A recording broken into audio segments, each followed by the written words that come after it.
Good afternoon. I want to begin today with a few words about the heinous killing of 11 Jewish Americans at the Tree of Life synagogue in Pittsburgh, Pennsylvania on Saturday. As you know, the shooter is in custody and the FBI is on the scene leading the investigation with the support of state and local law enforcement. This atrocity was a chilling act of mass murder, it was an act of hatred, and above all, it was an act of evil. Anti-Semitism is a plague to humanity, and it is responsible for many of the worst horrors in human history. We all have a duty to confront anti-Semitism in all its forms and everywhere and anywhere it appears.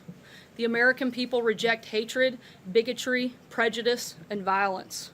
We are a nation that believes in religious liberty, tolerance, and respect. And we are a people who cherish the dignity of every human life. Today, America grieves for the precious lives that were cruelly stolen.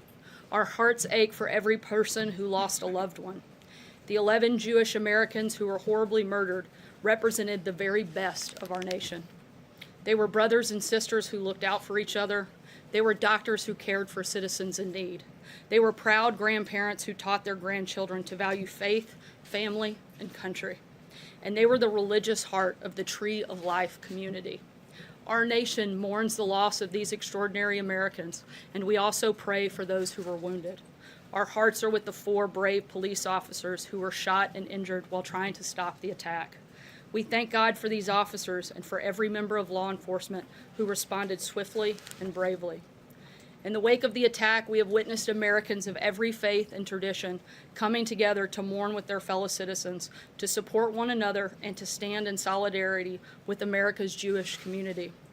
The President cherishes the American Jewish community for everything it stands for and contributes to our country.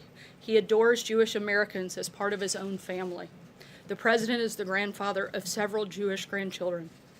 His daughter is a Jewish American, and his son-in-law is a descendant of Holocaust survivors.